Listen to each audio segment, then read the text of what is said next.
Hi hello ನಮಸ್ತೆ. ಅನ್ನು ಅಡುಗೆ ಮನೆಗೆ ಸ್ವಾಗತ ಸುಸ್ವಾಗತ. ಇವತ್ತು ನಾನು ನಿಮಗೆ ಮಾಡಿ ತೋರಿಸೋದು ರೆಸಿಪಿ ಹೆಸರು ಕಾಳು ಉಸಲಿ.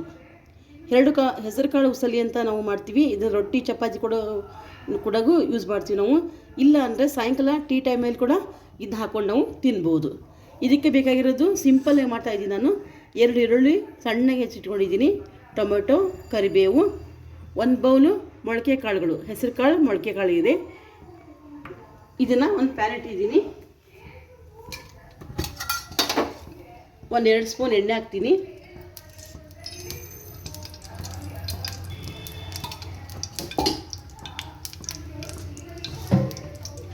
ಮಕ್ಕಳಿಗೆ ಸ್ಕೂಲಿಂದ ಬಂದ ತಕ್ಷಣ ನಾವು ಇದನ್ನ ಮಾಡಿಕೊಟ್ರೆ ಮಕ್ಕಳು ತಿಂತಾರೆ.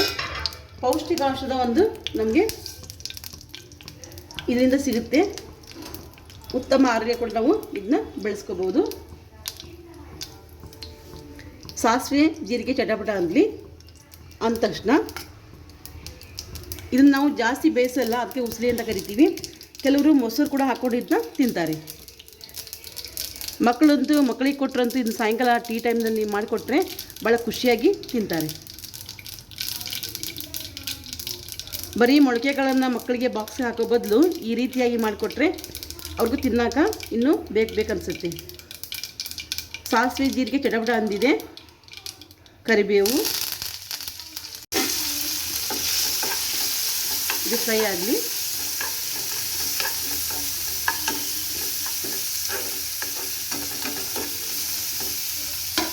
ಟೊಮೆಟೊ,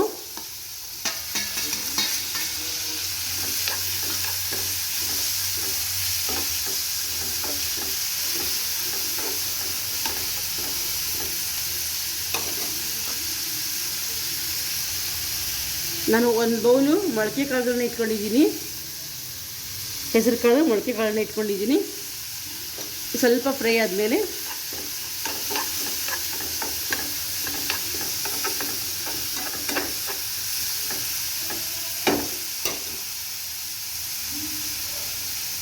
ಇದನ್ನ ಹಾಕ್ತೀನಿ. ಹಾಕ್ಕೊಂಡು ಇದನ್ನ ಸ್ವಲ್ಪ ಫ್ರೈ ಮಾಡ್ಕೊತೀನಿ.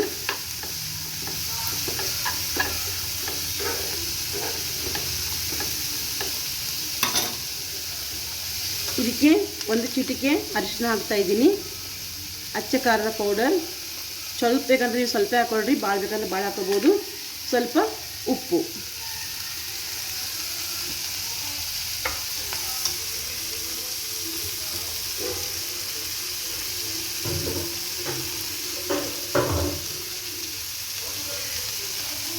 ಬೇಕಂದರೆ ಸ್ವಲ್ಪ ಮಸಾಲೆ ಪೌಡ್ರ್ ಹಾಕೋಬೋದು, ಇಲ್ಲಾಂದರೆ ಚಾಟ್ ಮಸಾಲೆ ಹಾಕೋಬೋದು.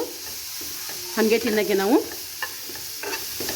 ಉಪ್ಪು ಕರಗಕ್ಕಷ್ಟೇ, ಅಂದರೆ ಕಾಳು ಕುದಿಯೋಕ್ಕಲ್ಲ, ಉಪ್ಪು ಕರಗಕ್ಕಷ್ಟೇ ನಾನು ಸ್ವಲ್ಪ ನೀರು ಹಾಕ್ತಾಯಿದ್ದೀನಿ, ಒಂದು ಅರ್ಧ ಲೋಟ.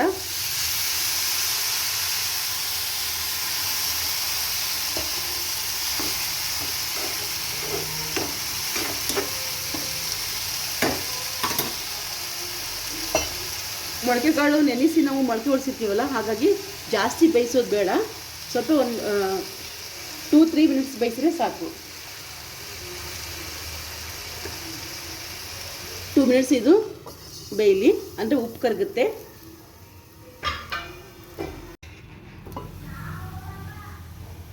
ನೋಡಿ 2 ಮಿನಿಟ್ಸ್ ಆಗಿದೆ. ಜಾಸ್ತಿ ಬೇಯಿಸೋದು ಬೇಡ, ಇದನ್ನ ನೆಂದಿರ್ತವೆ ಕಾಳುಗಳು, ಅದಕ್ಕೋಸ್ಕರ ಜಾಸ್ತಿ ಬೇಯಿದ್ರೆ ಇದು ಟೇಸ್ಟ್ ಆಗಲ್ಲ. ಈಗ ಹೆಸರು ಕಾಳಿನ ಉಸಲಿ ರೆಡಿಯಾಗಿದೆ. ನಾನು ಸ್ಟವ್ ಆಫ್ ಮಾಡ್ತೀನಿ, ಹಾಗೆ ಸರ್ವ್ ಮಾಡ್ತೀನಿ. ಈ ರೆಸಿಪಿ ನಿಮಗೆ ಇಷ್ಟ ಆಗಿತ್ತು ಅಂದ್ರೆ ಲೈಕ್ ಮಾಡಿರಿ, ಶೇರ್ ಮಾಡಿರಿ, ಸಬ್ಸ್ಕ್ರೈಬ್ ಆಗಿ. ಹೊಸ ಯೂಟ್ಯೂಬ್ ಚಾನಲ್ ಮಾಡಿದ್ದೀನಿ ನಾನು, ನಂಗೆ ಸಪೋರ್ಟ್ ಮಾಡಿ. ನಿಮ್ಮ ಸಪೋರ್ಟೇ ನನಗೆ ಮೋಟಿವ್ ಆಗಿರುತ್ತೆ. ಈ ಥರ ಒಂದು ರೆಸಿಪಿನ ನೀವು ಮಾಡಿ ಮಕ್ಕಳಿಗೆ ಮಾಡಿಕೊಡಿ. ಸಾಯಂಕಾಲ ಟೀ ಟೈಮ್ನಲ್ಲಿ ಸ್ಕೂಲಿಂದ ಬಂದ ತಕ್ಷಣ ಮಾಡಿಕೊಟ್ರೆ ಅವರು ಇಷ್ಟಪಟ್ಟು ತಿಂತಾರೆ. ಈ ರೆಸಿಪಿ ನಿಮ್ಗೆ ಇಷ್ಟ ಆಗಿತ್ತು ಅಂದರೆ ಶೇರ್ ಮಾಡಿರಿ, ಲೈಕ್ ಮಾಡಿರಿ. ಇದ್ರ ಜೊತೆಗೆ ಬೇರೆ ನಿಮಗೆ ರೆಸಿಪಿ ಏನಾದರೂ ಬೇಕು ಅಂದರೆ ನನಗೆ ಕಮೆಂಟ್ ಮಾಡಿ, ನಾನು ಮಾಡೋಕ್ಕೆ ಟ್ರೈ ಮಾಡ್ತೀನಿ. Thank you.